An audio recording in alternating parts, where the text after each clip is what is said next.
and to bring you your fix of everything related to the Montreal Canadiens. Two men who could seriously use an intervention. Your source of Habs talk, right from the rock. Right from the rock. Hello, Canada, hockey fans, United States and Newfoundland. Hockey Junkie and GK. Okay, guys, welcome to Season 2, Episode number 9 of the Fix Podcast. My name is Matt, also known as Hockey Junkie, and joining me today is the man, the myth, the legend, Gary. How's that for an intro, man? I just sit you up like crazy, put it right in your wheelhouse. That's a high bar to set, man. No, all I can do is let people down. But in my defense, I am kind of hungover after drinking the 2-4 that I won off of you from last beer bet of the week. Man. We don't have to talk about that already, do we? Holy shit, man. Not You're a only witch. did I nail it, it's like, it must be. It's the only way it could be explained, man. You know, we're going to win by more than 2, and Slafkovsky's going to score, and it was just like, it was meant to be. It was beautiful. It was, beautiful. though. You know what, though? It was a beautiful one to lose for me, too. Absolutely. You know, it's a win-lose. Mostly a lose for you, but mostly a win for me, so it's all good. Next time, though, we're doing a payment plan on one that big. Or you told me you're going to pay me 1 beer a week for 2 years. 1 beer a month man. for 2 years. Yeah. Take it out like a vehicle payment. I got to be more specific on my my outlines of these things, I think, moving forward. And man, like I was on a roll last week because in the next game, you remember what I said? I said Caulfield was going to score to start out the game, and then that power play started, and I was like, all right, he's scoring this power play, and then he scored in that power play. He scored, yeah. I said like it, man. You're more accurate than a Mayan calendar. Like you're good. You're gold. When you're that good, you're good. Yeah, it's not working. I bought a lotto ticket. It didn't work, so I guess no, of course I better stick not, to right? hockey. You ran out, man. I did. Well, you know, my beer bets of the week, they kind of go in runs, right? I think we had one stretch last year when I lost like 7 weeks in a row. Yeah, we did. I wasn't thirsty for a long time last season. I'm pretty thirsty now, though. Well, we'll have to figure something out for you. We do, yeah. We'll have to figure something out. Gary, did you see Sean Monahan? That's the first thing I want to talk about because, I don't know, man. Like I noticed since the trade, like Jets fans kind of felt like they were getting gypped a little bit maybe, and he only scored 1 goal in his first 5 games, and then bam, all of a sudden he plays a game against his former team, the Calgary Flames, and just decides he's going to shit on everybody's toast one last time in Calgary and puts up a hat trick. Natural hat trick, too. Unbelievable, right? Of all places to do it, but go into Calgary, they gave you away. Well, actually, they didn't give you away. They paid somebody to take you. Then that team turns around and trades them to another team, gets another first-round pick, and then you go back into your old barn and lay a hat trick in like your second game back. I mean, it's just the gift that just keeps on giving. It was glorious, though. It was glorious. I like Sean Monahan. I mean, I'm still kind of banking on him coming back and signing in the offseason, to be honest with you. Now that we've recouped all the assets we can get from him, I'd love to have him back at a reasonable contract. So 1 year. 1 year. Yeah, another UFA deal, get another first rounder for him. But I'd say he's looking for, what do you think? He's looking for 2-3 years, definitely on his next deal. Hey, if he stays healthy through the playoffs. He's got to be, man. I mean, yeah. He already took a prove yourself deal, I'll say, especially if he stays healthy for the remainder of the season and continues to put up points like he's been putting up. He's going to be looking for multiple years for sure.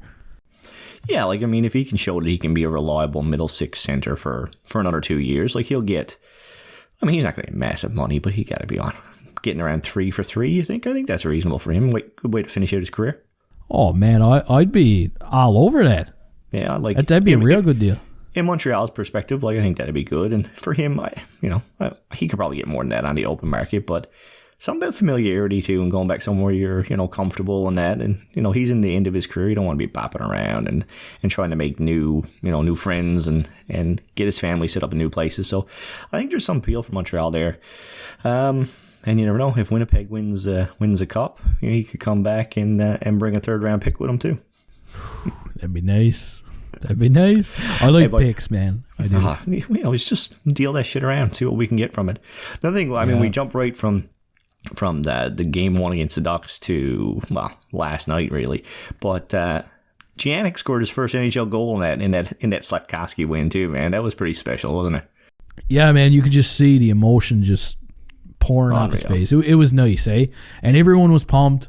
Everybody. Pizzetta goes, gets him the puck. Even Marty St. Louis was, giving him the business on the bench. I don't know, man. It was nice to see. That stuff that's what it's all about, man. Well, at the end of the day, you play. I mean, obviously, playing hockey and they're making money but 20-something years old, battling, grinding your whole career, and you score a big goal too. That was awesome, man. It was just, it's great to see and kind of reminds you of why you play the game and why you watch the game, and that's what it's all about, man. It's just moments and memories like that. So that was pretty cool, I thought. Yeah, man, and Primo had a shutout that game too, eh?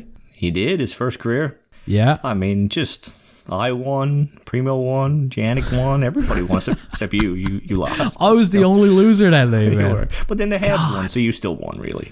Yeah, I still won somehow. You still won, absolutely. We're still a team, man. When I dubs. win, you win. A high tide lifts all ships, man. That's true. No?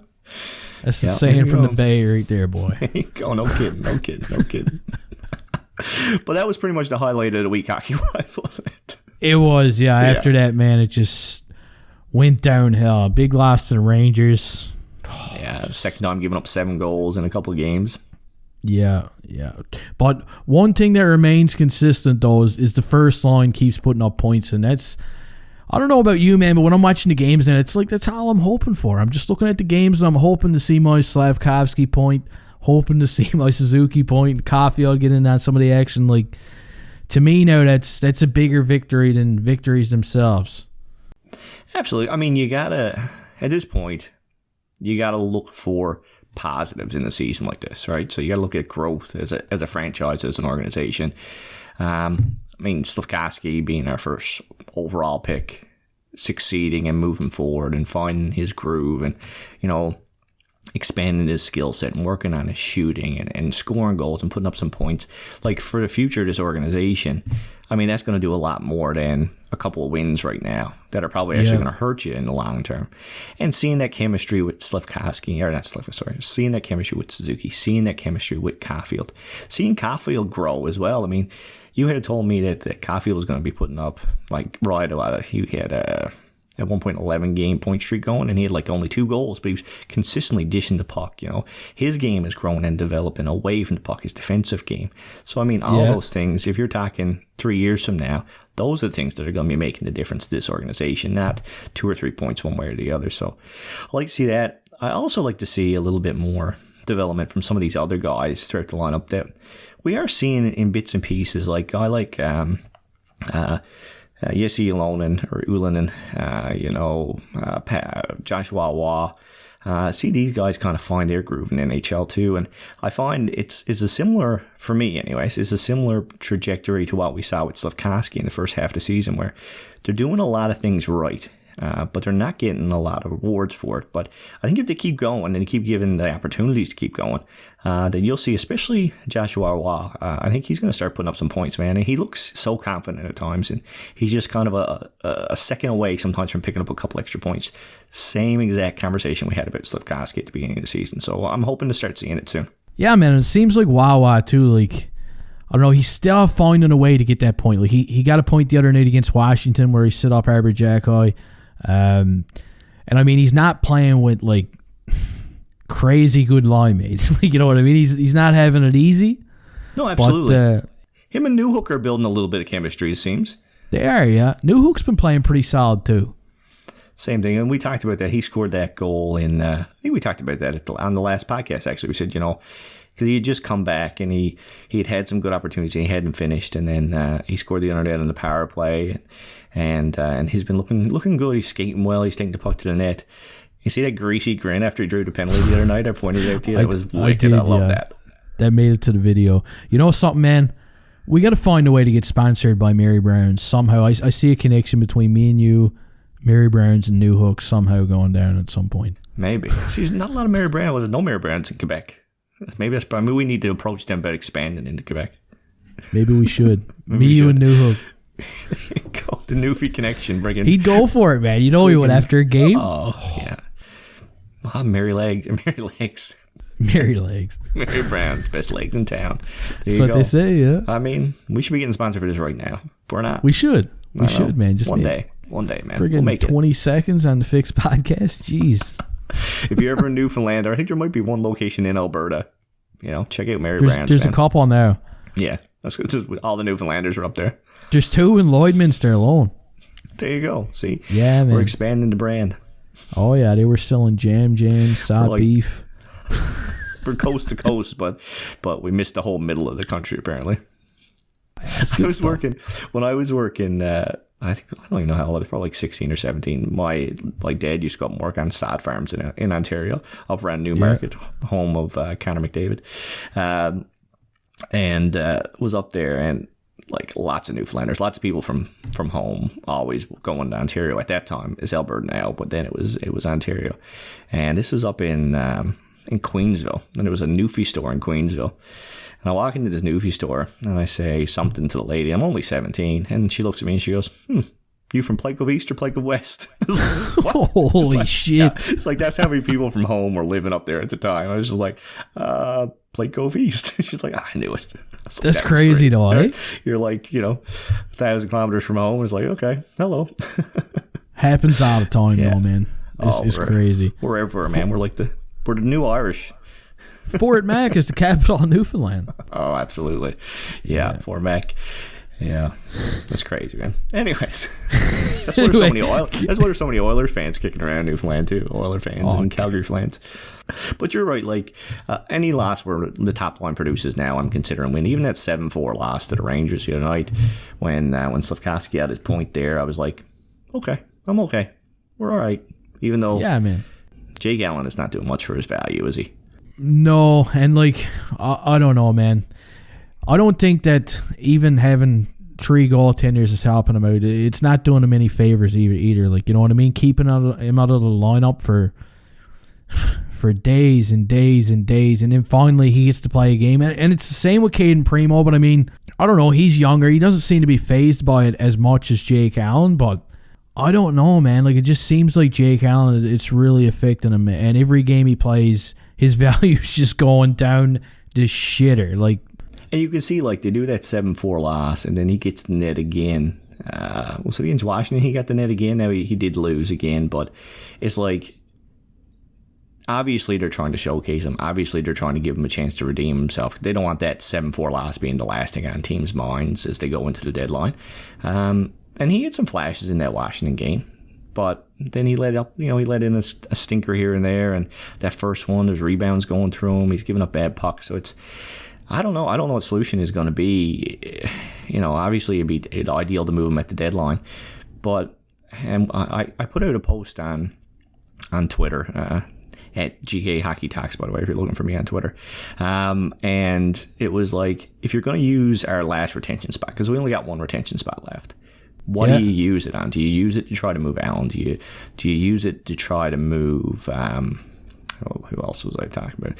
Allen, do you use it to try to generate an asset, to try to facilitate a trade?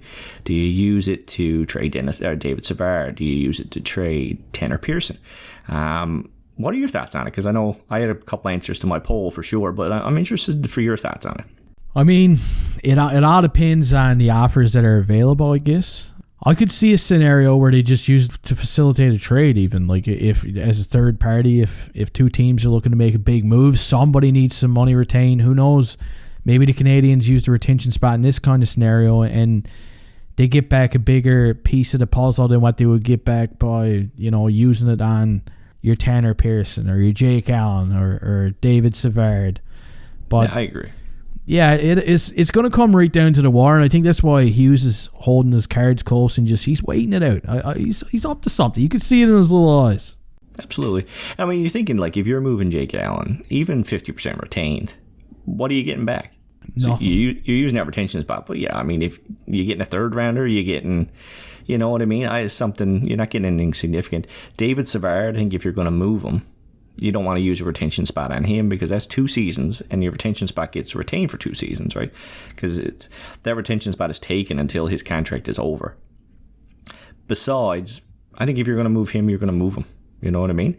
I think that you're right on the money that using it to facilitate a trade, generating some more assets from that, I think it would be an excellent use of it. And I think that you could easily, in a Savard move or an Allen move, is take a contract back. Like take a bad contract. All these teams got contracts they want to get rid of. You take a bad contract back, and that's how you facilitate that, as opposed to giving up your retention spot. So I think that could be good as well. So we'll see how things go, and but that would be my choice too, I think. I don't think Kent Hughes is done, though. Like, I don't think he's done by a long shot. No, man. I think he's got some work to do. And I wouldn't be surprised if he does still move Jake Allen, even if he doesn't use his retention spot. If he uses an asset maybe, or takes on a bad contract in return like you just mentioned. But I mean, there's only so long. Like I don't necessarily want to use the retention spot on Jake Allen, but there's only so long that you could go on like this. It just absolutely. It's getting frustrating now, like even for me watching it. So I can only imagine what it's doing to a guy like Samuel Montembeau, who's probably craving the number one position. And even Caden Primo, who came out of nowhere, man. I wasn't expecting him to be this good this season, but absolutely. He kind of won me over, If you would ask me during the summer if what to do with Caden Primo, I would have said, man, I don't care. Toss him off the wharf. Throw him out in the shed. Lock the door. I do like a guy calling a shot, though, hey? Because last season ends, you remember, we talked about this last season, and pretty much they interviewed him at the end of Laval's season last year, and he was like, I'm done in the AHL. Not in those words, but essentially that's what he said. Like, I came here, I put in my minutes, I don't have anything else to learn here, I need to go up and learn the NHL. And he put it on the table for everyone to like it or not like it. And you know what? I said then, I was like, all right, man, we'll put up or shut up. And he's played well. He hasn't played perfectly, but it's not a perfect scenario for him. But he's played well, and I think he deserves the net, at least, I think he deserves 30% of it. I think he deserves 33%, give Montembeau 66%, and then it's time for Jake Allen to move on. Like we talked about last year, it's just a matter of how do you make that happen. And maybe it does go into the offseason, and then it's 1 year on Jake Allen, and I think that's probably more palpable for some people to take, so hopefully that's what happens. Yeah. I mean, ideally it happens before then, but an extra couple months. I just think that once the trade line comes and goes, that he just doesn't play. You know what I mean? And regardless, I don't think he gets the net after the trade deadline. One thing that I noticed about the Washington game, I got like a bunch of highlights, like a bunch of them, like good saves that he made, and I thought he played really good during the second period. He made some pretty big saves, but even the saves that he made, one thing that I noticed was that his rebound control, man, was shit. Everything was just like ricocheting off him. Every single shot was like he couldn't cover it or just, you know what I mean, stop it for a whistle. It would just spring right back out. At least two of the goals were direct results of that, like pucks just going through him and going out to the side. So I mean, he was there for the initial save, but like you say, I mean, a lot of that's rust, man. You're just not playing. And I mean, he played a lot of years as a backup goalie, but last few seasons he's been playing the bulk of the starts. At least 50-50, and it must be difficult to to have three guys in the system there now and not knowing where you really stand with things. Or probably he does know where he stands. He's the guy they want to move out of town, and I mean everybody knows that, so he's got to know that. So that's got to be a hard situation to play in, and it's harder again because he's such a. I mean, I don't know him personally, obviously, but he seems like such a nice guy, such a team guy. Yeah. So it must be hard to be kind of battling with trying to be that team guy, but then be worrying about yourself too. Because I mean, it's towards the end of his career. He needs to find a niche. He needs to find his next place to go play. So, I think you got to really kind of respect the way he's handled the season. Really, he hasn't sulked, he hasn't pouted, he hasn't made a scene or made one thing about him all year, and he could easily have done that. So, regardless of what happens with Jake Allen, man, I think there should be a lot of respect thrown his way. Oh, for sure. He's one of these guys that just, when he's moved, just going to tug on your heartstrings because you're attached to him, kind of. You know what I mean? He's been around for a while now. Meanwhile, a guy like Tanner Pearson, like 5 years down the road, someone's going to be like, hey, remember when Tanner Pearson played? And I'm going to be like, who? Tanner Pearson. Not ringing a bell. Cousin? Even Christian Dvorak's going to be like that one day, and he's been here for a few years, man. Yeah, off and on. Where is he anyway, man? I don't know, man. Is it his knee this time or his shoulder or something? I don't know. He's out long term again. Poor fella, man. He can't catch a break either. No. I said about Allen, but like every goalie, I mean, this 3 goalie thing could be a big story, and the media talks about it a pile, obviously, and we talk about it sometimes and how we're going to resolve it. But the goalies never do, man. And that's mad respect from all three of these guys. Like a young rookie coming in, not saying a word about it. Montembeault trying to establish himself, not saying really a word about it. And Jake Allen, the veteran, obviously, not saying a word about it. So I think that speaks to the team and to the character. So, we're talking about developing and moving forward. That speaks volumes, I think. Oh, for sure, man. And yeah, it's nice not seeing him pout about it or even show frustration in any sort of way. I mean, it's like Boston, right? You need that kind of relationship between the two goalies. And Jake Allen and Carey Price had that kind of a relationship. They did. I mean, Jake Allen's a common denominator, man. It seems like wherever he goes, he has that relationship. If you're a young team with a good young starting goaltender and you're looking for a backup, I mean, you couldn't really ask for any better. I think if he knew his role and was going to play, even if he was playing the 33%, that third of the season, man, I think you could look at him and say, I'm going to get some good starts from this guy, and I know he's not going to give me any trouble, and he's going to be a good mentor to my young starter. So I think there's a lot of teams who could use a Jake Allen in their dressing room. So I think he will bounce back, and I think he'll be fine. It's just the situation right now. Yeah, man, for sure. We talked a little bit about it, but that goal during the Washington game too from Arber Xhekaj, I don't know if you noticed that game, but man, like during the first period especially, he played huge, like lots of nice chances from the point, and that slap shot too, man. I had somebody reach out to me. He's a commenter on my channel, Center Heis, and anyway, he was saying about there's nobody on the Habs blue line right now that's got a heavy shot. You know what I'm saying? Like Mike Madison, he scores some goals. Like he takes a lot of wrist shots from the point, but there's nobody that's got that cannon. And I mean, nobody's saying that Xhekaj's got a shot like Weber, because Weber pretty much had a shot of his own. Yeah, absolutely. But 100 that shot that he took was clocked at over 102 miles per hour, man. And sometimes like I see a guy like Slavkovsky, like they're putting in a lot of extra work with him at practice. I'm sure there's a lot of that going on behind the scenes too that we don't even know about, but there's a part of me that kind of hopes that it'd be nice to see him kind of work with Xhekaj as well, maybe even do a lot more power play rips with him, try and get him to get himself open on the power play to release that shot more and make himself more valuable. He's on the power play right now, the second unit as it is, but they don't get a whole lot of time really, and you don't get to see him sit up because the second unit is pretty much is almost a waste of time. you know what I mean? Well, yeah, it is. Yeah, it's to give the other guys a break, pretty much. but it'd be nice to see them get dangerous. Yeah, I mean, you had a guy who can rip a 102-mile-an-hour slap shot, and I mean, he wasn't tickling the rafters on his wind up there. It was like quick, fast release, got it off, got it on net, and last year, at the beginning of his rookie season, like that was one of the things we talked about was how well he can get the puck on the net. And, if you can get it on the net, it's one thing. You get on the net at 102 miles an hour, that's going to be hard to stop and hard to control. The other thing we talked about is with the Jordan Harris injury, obviously we didn't want to see Harris get injured, but like, would that take some pressure off of Xhekaj to just play his game and to stop worrying about taking penalties and stop worrying about being over aggressive and just play his game again? And I thought we saw some of that in that Washington game. Like we saw him playing easy, saw him playing a little bit looser. Maybe in the third period the game got a little tighter. You see that go away a little bit again. But I thought you saw flashes of that, man, and it was nice to see. He made a massive hit too, eh? Did you see that? Yeah, absolutely. On Dowd, he just holy shit, man! He just about turned him into a digital ad on the board. It's funny because there was a Tim Hortons digital ad on the board as he hit him, and it looked like he just about to send them right into Timmy's. Get a double-double and call it a night, buddy. But like, there's a play that I feel like last week when Harris was kind of nibbling at his heels, he might not have been willing to make. And I think in the third period there, he probably moved up and made a hit that led to a scoring chance again, and it kind of maybe backfired on him a little bit. But I like to see him playing loose like that. And I was reading the story, and my God, I wish I could. It's horrible because I think it was Arpan Basu on The Athletic. He was writing an article, and he talked about there was a bunch of pieces to this story he had written, but one was talking about Michael Pezzetta, and he was talking about.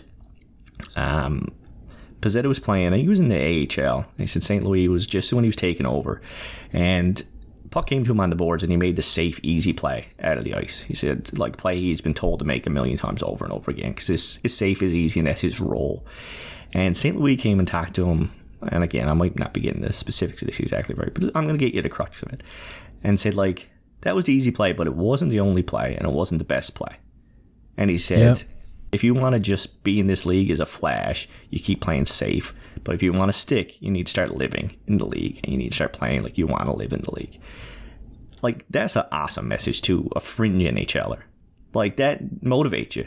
I'd like for him to have that conversation with Arber Xhekaj and just be like, listen, me kid, too. You know, you Man, need what is it with St. Louis and these like Dalai Lama quotes? I know, right? Like, he's an inspirational guy. And like, just, I feel like, and I don't know why, because he's not like it with a lot of players. And Xhekaj is not a typical St. Louis player. Like, he's the anti-St. Louis. You know, he's the big, strong defenseman who got his chance because of his aggressiveness. And St. Louis is the small, diminutive, fast, skilled forward who got his chance despite not being big enough. So, I mean, they're at completely opposite ends of the hockey spectrum. But still, there's still guys, the young guys struggling to get into the league, undrafted. Like, there's parallels there too. So I'd like to see, you know, that same passion and that same, I guess, slack be given to Xhekaj and see what he can do with it. I mean, it's his second year in the league. He's given lots of opportunities, don't get me wrong. It's just, I feel like the beginning of the season, he hasn't maybe gotten the leeway some other guys have gotten. I think he's got some, I mean, we see how fast this kid can grow. And I don't mean physically, but, you know, into the game. And so, give him some chance. Sometimes I hear people talking about him, and it almost sounds like they're talking about somebody that's already like 28, 29 years old. You know what I mean? There's a lot of room for growth in Xhekaj's game. And these guys, man, they just got no quit on them, because Florian Xhekaj this season is probably the most well-developed Habs prospect from last season to this season. Like, I'm talking about the jump in his development. He's taking the biggest leap. Yeah, like, he's got 49 points in 52 games now. He was on a 11-game goal streak. Or no, he had 11 goals in 11 games. That's what it was. Because a couple of games he had 2, right? Yeah. But unreal. Like, I watched the game the other night, man, and he was just intimidating. He won the majority of his face-offs, too. He's winning a lot of face-offs lately. Hits like an ice cream truck when he hits. Man, I want ice cream. We got groceries last week. There's some ice cream sandwiches in the freezer. That's why I got excited. But he hits like an ice cream truck. That's what I'm getting at. And it's crazy to see a guy go from last season, you know, putting up 20-something points, and now he's up to 49 already, and he's still got a lot of games to go, and just having such a big impact on the Brantford Bulldogs now. Yeah, absolutely, man. Well, like we said last day, too, like, that's kind of when Xhekaj started to take a step. I need to miss, but that's when Arber Xhekaj started to take like a bigger step in his development as well. So, I mean, these big guys, like, sometimes it just takes a little longer, man. And it's funny, sometimes you just got to be in the right place at the right time for drafting, right? Like, you know, you get a closer look at Florian Xhekaj because of his brother, and he's in your organization anyways. If you had asked, I'd say 9 out of 10 scouts, 9 out of 10, you know, draft teams at the draft last year, they would have said that Florian Xhekaj probably went about 70 spots too high. Yeah. You know, that, you know, he went in the 4th round. They thought maybe he was a fringe 7th round guy probably. But he looks like he was a steal maybe. Now, I'm not talking superstar, but like, it's a 4th round pick. A 4th round pick plays a game in NHL, it's a steal. I'm happy with the risk, man. Like, absolutely, I can see him. I can see him being in the AHL next season, and you know, I can see him get a sniff of some NHL action, getting caught up, kind of like, and who knows what he does with it, right? I mean, like, we just watched Lucas Condada get caught up a couple of games. It's happening all the time. If he goes down there and starts making some noise, you know, running everyone over, scoring a few goals, then who knows what happens. We seen what happened with Arber Xhekaj. Even the last season Arber Xhekaj played in the Ontario Hockey League, like, everybody was expecting him to play in the AHL the very next season, like myself included. Absolutely. And then all of a sudden he showed up at preseason and he just went balls to the walls and won a spot. He did. He outplayed the bulk of the defensemen that showed up. Yeah, man. Like, he played unreal. And you think about, like, all right, there's only 6 defensemen on the team, and he made one of those spots. You know, there's 12 forwards, and as far as, like, if you look at Montreal's roster right now, like, a depth role on this, you know, 3rd and 4th line in Montreal, it's there. Yeah. Like, a guy who can come in and play that style with size and grit. Now, don't get me wrong, he plays in the AHL next year. If he goes back and plays in the CHL again next year, none of that is I'm like a mark against him. Like, there's nothing wrong with that development path. No. But he's a big dude, and he brings a lot to the game that Montreal could use. So it'll be interesting to see where he goes, and maybe he goes nowhere, but it's fun to have a story. It's fun to have Xhekaj to talk about again. It is, man. They make it interesting, don't they? They do. They just got so much. There's so much there, man. Like, it's awesome. Their name starts with X. Like, then we 2X, then we get 3, then we'll be 3X. Hey, is there another Xhekaj, brother? Oh, that'd be crazy, man. We can just put him on one line. Doesn't matter. But imagine though if he does bulk up and he does like crack the lineup. Let's say he's playing on the 4th line one day, right?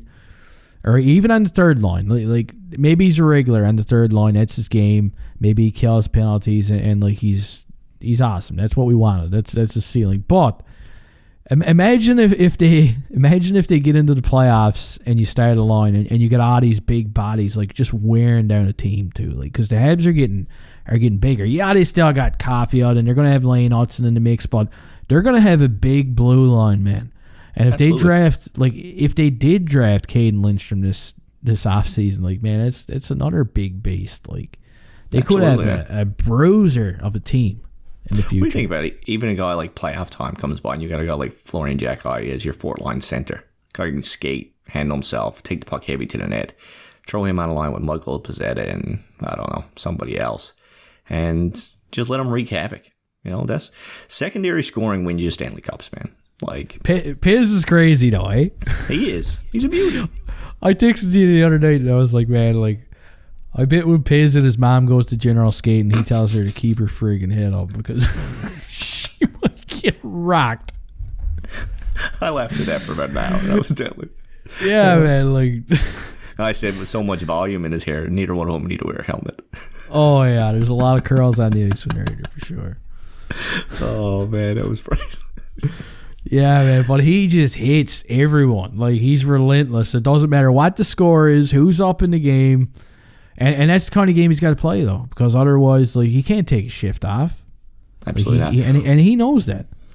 Remember we talked about last year, because he had a down point last year, but he was playing with like Drouin and Mike Hoffman on the 4th line. It was just like, or Slavkovsky sometimes, and it just wasn't his game. Like, he's trying to play a finesse game. He's trying to play this. He's trying to play like, you know, East-West hockey when he needs to just go at it like a dog on a bone. And once he started doing that again, he started to find himself again. And the same thing, he's playing that way all the time this year. So it's great to see. I was going to ask you, speaking of prospects and stuff too, I was going to ask you, Logan Mailloux. Do you think he starts next season in the NHL, or do you think he starts next season in the AHL? And then I got another question for you about him too, because there's a lot of Mailloux questions popping up lately. Want me to answer this one first? Yeah, go ahead. All right. I think that if Laval wasn't in the position that they're in right now, that Mailloux would be one of the first guys up from Laval. But I think he'll stick in the AHL for the remainder of the season.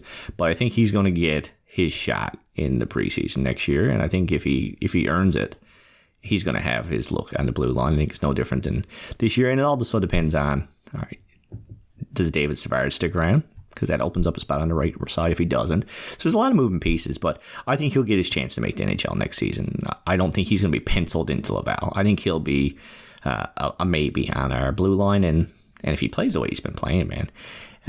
Someone also, I think it was Brian Wall, was commenting on his defensive play in the AHL recently, and that was a side of the game that wasn't, you know, that's why he's there. That's why he needs development. Apparently, that's starting to come around a bit as well. So, I mean, I think he's got a good chance as anybody at camp next year, and it's a long off season. It's a long time between now and then, but I don't think he'll be penciled in Laval next year to start. No, I'm with you on that one 100%. Next question, who do you consider higher on the depth chart right now between Logan Mailloux and Justin Barron? I think that's sneaky. It is. At this very moment, I think that Barron is higher on the depth chart just because he's got the experience and he's got, you know, the playing time. He's not tied to Laval the way that Logan Mailloux is tied to Laval and their success. So I think, like, if you had to choose one of them right now to come out and play in the NHL, I think obviously Justin Barron would be the guy. If you had asked me if I had to choose between which one I was going to trade and which one I was going to keep, it would be a no-brainer. Logan Mailloux would be staying, and Justin Barron could be back in his bags. So, as far as long-term plans for the franchise go, Logan Mailloux is, prospect-wise, he's like in the top 3 for me. Lane Hudson, David Reinbacher, Logan Mailloux, those guys are kind of the top 3, definitely in the top 5 prospects for me. So, I mean, Justin Barron would be very expendable. You got to admit, though, it's pretty sneaky. That was a good question. It was greasy. He put me in a corner there, but, I finessed my way out. You did, yeah. You're impressive with this shit, man. I tried. Next question. Shoot. If Anaheim phones, and you're the general manager of the Montreal Canadiens, if Anaheim phones tomorrow and says, just we'll trade you, didn't you? we'll trade you Trevor Zegras for Logan Mailloux, 1-for-1. Do you do it? Holy shit, Junkie. That is... I'm saying... Do you want me to go first or you go first? Because I might shock you, because I'm a huge Logan Mailloux fan, but I'm... You're going to say yes. I'm probably going to do that deal, yeah. 100%. I'm probably going to do that deal too. I'd like to argue with you for entertainment value, but we've got defensemen. Yeah, exactly, right? And it's no slight against Logan Mailloux at all. Like I said, man, he's one of my favorite D prospects. Well, I mean, there's not many people on the YouTube world, on Twitterverse, who could make that comment that you just made, and people know is 100% unbiased, because you have been genuinely open to this kid from the beginning. Like from day one, from the day he was drafted. Not tooting his horn because of, obviously there's some issues there, but yeah, give this kid a chance type thing. So for you to say that, I think it rings very true. And I agree. Like, I mean, Trevor Zegras is so polarizing. There's so many people who just love the skill, love everything. And so many people see that flash and skill and look at it as selfish and look at it as a bunch of different things. Did you see the quote from his coach in Anaheim? No, I didn't. No, was it recent? It was recent. I forget now. Jeez, I keep saying I forget now where it's come from. I read so much stuff that I can't really kind of pick down.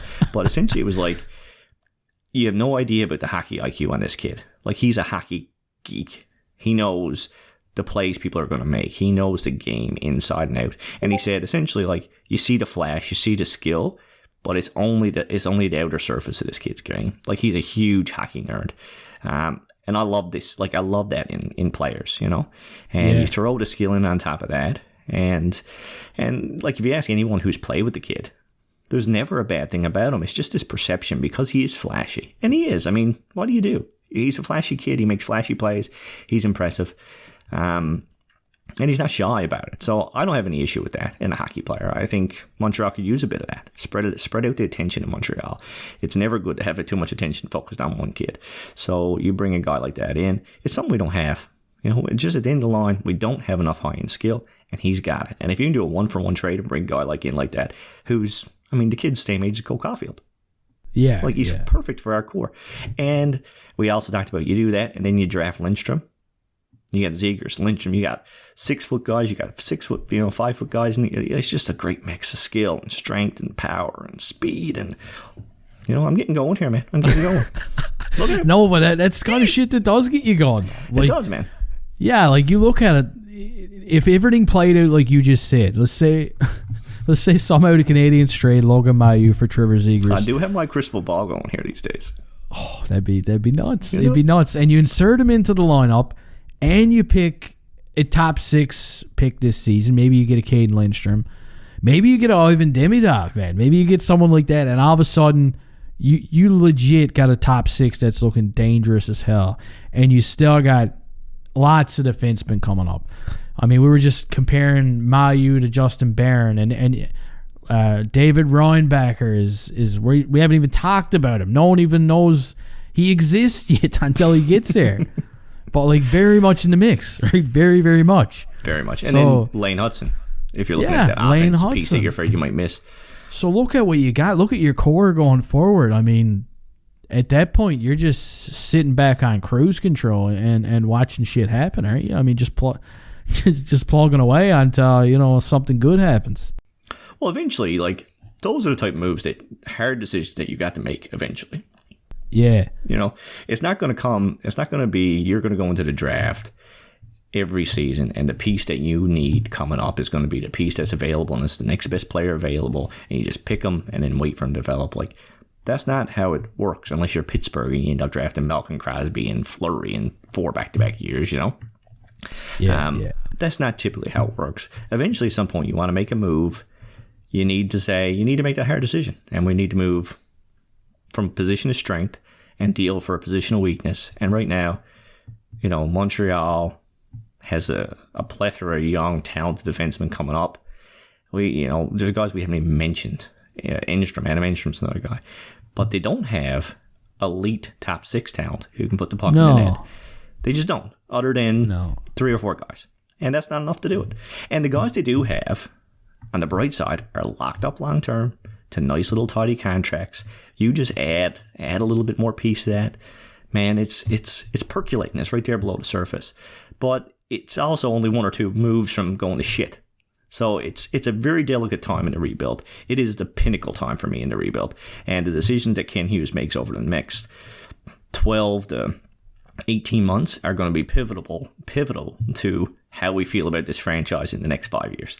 So it's a massive time to be a GM in Montreal. It's a massive time to be a Montreal Canadian fan. I said a couple of days ago, like, they were at the very bottom of the league, drafted Slavkovsky, and then last season they drafted Reinbacher, and it was huge decisions. Like, these were really big decisions. But massive. For me, like, this upcoming offseason is for me, it's the biggest one of all, man. Because you're already in the middle, you know what I mean? You're expecting something now. So I feel like this upcoming offseason is the biggest of all so far. Like, this is huge. This draft is massive. It's the biggest offseason in a long time. It is. I'll say one thing that I don't want to see him do, that I've been kind of terrified about. We talked about it a little bit on the last podcast. I gave it a lot of thought after, and I don't want to see him trade their first overall pick, or their first round pick. I don't want to see it. Like, unless it goes beyond. I don't even know if I want to see him traded at all, but I mean, you obviously you got to listen. You always got to listen, but I'd be very disappointed if they traded their first round pick, man. Yeah, I agree. I mean, it's a huge asset, and it's a huge piece to add to this team. Like I said, we talked about it the last time, as in, what if it's another defenseman? We did talk about that. But like I said, even if it is, I mean, I agree. Like, that young talent, that's where you build a franchise from. So it's tough, man. And I agree. I don't want to see them to move their first round pick either. I don't want any more. I don't want any projects at the cost of of Montreal's first round pick. I don't want to see another, like, and this is going to sound negative, but it's not. It's not meant to be negative at all. But, like, I don't want to see another Doc move, and I don't want to see another Newhook move. No. I find, like, they're good moves. They were good moves last year, and good utilization of their resources. But right now, if you're moving a first round pick, whether it be ours or Calgary's or Winnipeg's or whatever else, to me, I want to see it as part of a package, a significant package going out to bring a significant, no doubt piece coming back. You know, I'm talking like Trevor Z. Maybe Trevor Zegras, maybe. But even Trevor Zegras has got some question marks around him. Whether it's deserved or not, he does. And I keep saying this, and I don't have a name. Like, I don't have a guy that's in my mind that'd be the home run that I'm talking about. I'm sure he is out there in the league somewhere. Ross Johnston. Yeah. There's some talk about Casey Middlestad. Do you see that? Yeah, I did, yeah. Coming to Montreal. Now, he's not the home run either, you know what I mean? But he is. No. He's an interesting name. But you know what I mean? Like, if they're going to make a move this season, I want it to be a swing. If this offseason was like a few years back, you're talking about like Jack Eichel when he was on the market. Like, that would be the piece. You know what I mean? That would be the piece. Take your swing and get it done. And and that time, like, Jack Eichel would have been around that age bracket as well. So, like, I don't know who the guy is out there, and I mean, I'm not a professional scout, but give me a week and I'll look around and see if I can find a guy. But still, like, to me, that's the move, and maybe that's the move you don't see coming. Maybe it's a move none of us see coming. You know, and oftentimes that's the way Seamus Hughes kind of plays his cards. It's not the move you expect. even Bergevin was like that to a certain extent. It's not the movie you expect that catches you by surprise. It's the one that you don't expect. Yeah, like look at Subban for Weber, man. Exactly. Like, just blow your socks off. Can you remember? I can remember everything about that day. Like I was at work in Alberta, and I was just walking up to the truck because up to my truck because someone told me, they were like, "Matt, did you see the big move that happened, man?" And I was like, "What are you talking about? Subban just got traded." And I remember being pissed off. I was like, "Shut up, man! Don't make me drop what I'm doing and like go look." And they were like, "No, I'm serious." And I was walking to the truck annoyed because I didn't believe it, but I had to look because you know the way we are, man. You're the same kind of guy. And I went and I looked and I was mind blown. Like it was a TSN alert on my phone and it said Blockbuster or whatever, and Habs trade Subban for Weber. And man, like that took a long time for me to process. Even that ruined my week, man. I was a big PK fan though. I was, and I was a big Weber fan too when he came to Montreal. So, but it was an odd dynamic, wasn't it? Yeah, that whole trade. It was freaky, man. That was a really interesting trade. I remember thinking at the time was that because you remember the Taylor Hall move happened like 2 seconds after. It did, yeah. So it kind of seemed like it was like Hall for Subban was kind of in the mix as well, and then that fell through. The Subban trade for Weber happened, and then it seemed like New Jersey was Larson, wasn't it? Yeah, it was Adam Larson. Yeah. Was it like happened seconds later? So it was almost like that was Edmonton's plan B. You know what I mean? So I remember thinking there was a lot of emotions like, wow, geez, we almost got Taylor Hall and then we didn't, and then we end up with. I mean, Weber at the time was one of the premier defensemen in the league. Like he was arguably one of the best defensemen in the league, as Subban was. He was off of a Norris Trophy, obviously. So it was an interesting deal, man. It was mind-blowing. Like, and you look at the memories we've had with Weber and the cup run and a bunch of stuff, and it's hard to regret it. And Subban really never found his footing, and I love Subban, and we said this before, but he never really found his footing when he left Montreal afterwards. Injuries and playing on a deeper blue line in Nashville didn't really do him any good. But I mean, we got some good memories. I mean, those Boston series with Subban and Marchand. I mean, just so good memories, right? And so, I mean, that's like, I mean, when you look at this offseason, man, like, I can't wait for Montreal to be relevant again. Like, we were relevant in the Carey Price years and Subban and like Camilleri and Gomez, and we won President's trophies and made some deep runs, but you always had that caveat as like, well, where would you be without Carey Price? Yeah, essentially. Now, I mean, whatever. A goaltender plays 60 minutes of the game, man. So if you got a great goaltender, then you got a good chance to win. And there's no harm in that. He's no different than any other player. But there was always that caveat for Montreal that they never really had a solidly built hockey team. They had a goaltender and built pieces around it. I feel like right now they're in the midst of building something better than that. Now, had they had a Carey Price go along with it, obviously that would be fantastic. And maybe Fowler, maybe he's our Carey Price of the future. Not to put any pressure on the kid, but not at all. Yeah, not. Just the second coming of Jesus Christ. But I feel like there's something building here, and it is a pivotal time. It's one of those make or break off seasons where this is where the rebuild takes a step forward, or this is where a rebuild takes a step back, and it's going to be interesting to see where he goes with it, man. Taking a step back sounds like a page right out of Ottawa's book, and I'm hoping they go the other way. Well, they're your cautionary tale, right, man? You think you're there, you deal, you bring in Giroux, you bring in Tarasenko, you make these moves because you're building around your young core, and then you're still battling. And I mean, I hope they win tonight because I want them to get ahead of Montreal in the standings because I don't want them getting another good piece. They do, and that can happen too. That's what I'm hoping. The Sens. And I think it's the Yotes, right? Coyotes. The Yotes, yeah. The Yotes are 2 points back, but they got a game in hand, or maybe, I think. Yeah, they do, yeah. And Ottawa's losing to Florida right now, 2-0, so they're not helping us. But they did win last night. Yeah. So, I mean, you can't be. I mean, Arizona's just, it's hard to rely on Arizona, man, because they're so bad. I know, man. They're basically playing hockey in the Lions Club. Oh, my God. Remax Center, curling club in town. It is, yeah. It is. So, yeah, Arizona's 2 points back. Same amount of games played. They have more regulation wins, though, by quite a bit. Yeah. And Ottawa is 6 points back, but has 3 games in hand on Montreal. And then Columbus is next one. So the lowest we can go to me is 5. Oh, okay. because Columbus is not catching us. They only got their 8 points back. And that's 2 just games. not I don't think that's happening. So, we're relying on, Ottawa and Arizona. It's not good. It's not good. I don't like it. All right. No. Let's take a positive. Well, I don't know if this is positive or not, but did you see? We're going to take it outside of Montreal, now bring it to the other coast of Canada, and talk about the Vancouver Canucks blowing a 5-3 third period lead to lose 10-7. Did you see that last night? Oh, man. What a complete shit show. Yeah, I laughed at that one, man. That was nuts. Like, what the hell? How does that even happen?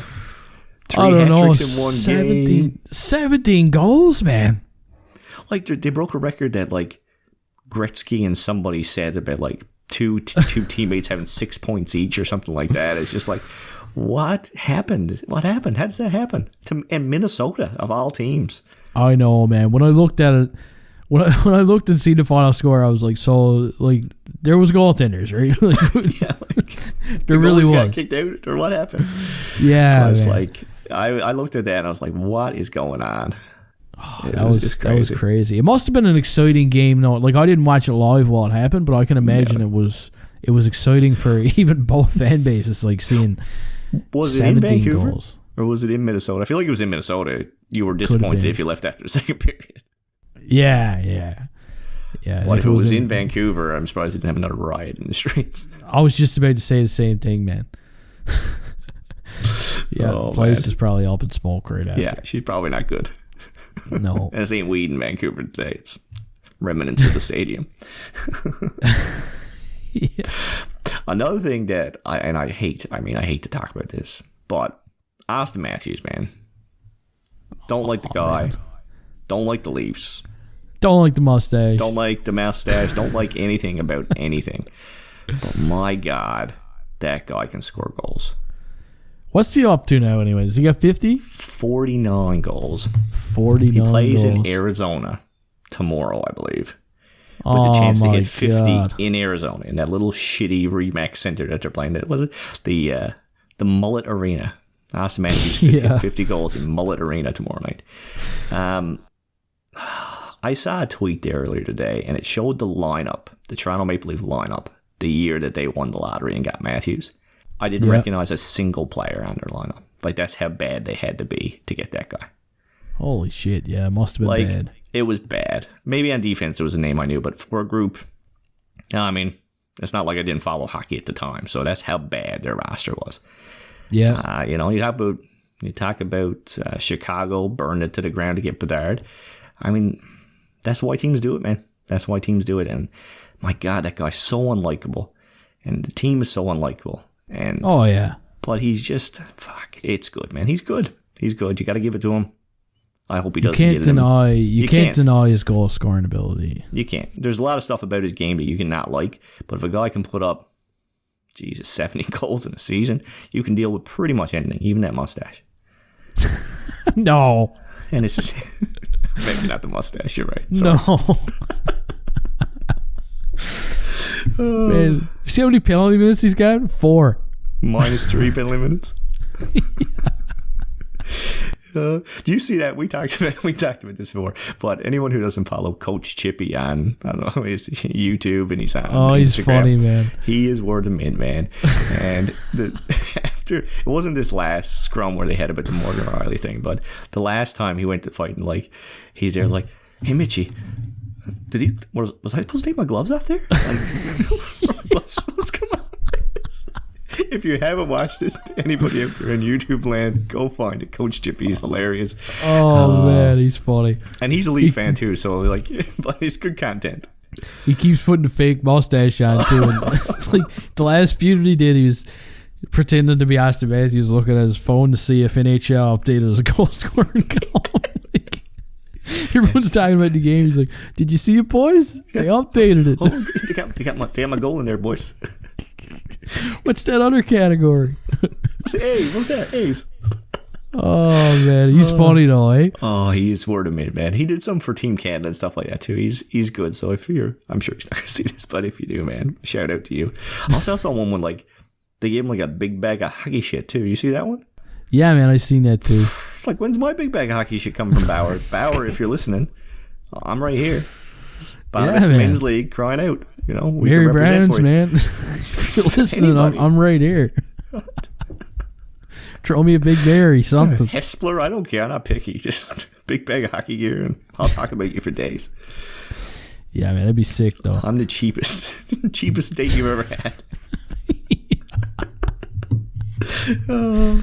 Oh, my God. We got to do a bear bit of the week. I was just going to say, I think it's your turn. Yeah, obviously. it is. It's your turn. So, what you got? I tied a one. Ooh, just one, It's dangerous. It is dangerous. I like it. There's a few games coming up, as you can imagine. It's hockey season. It happens. Michael Pezzetta, goal-scoring machine. I'm going to bet you that Michael Pezzetta scores a goal in the next 3 games. 1 goal this week. All right, well, we're putting on it. We're putting the 6-pack on it. We can't do the 2,000 anymore, man. It's hard on the bank account. All right, Yeah, I'll take You're going to kill me. Michael Pezzetta scores 1 goal in the next 3 games, we'll say. Yeah. All right, deal. Deal. Done deal. Done deal. Dun, That's dun, it. Dun, dun, dun, dun, dun, dun, dun. Is that how we're closed? I hope not. Thanks for Hockey watching, Junkie. everyone. From Hockey Junkie and GK, we're We out. are out.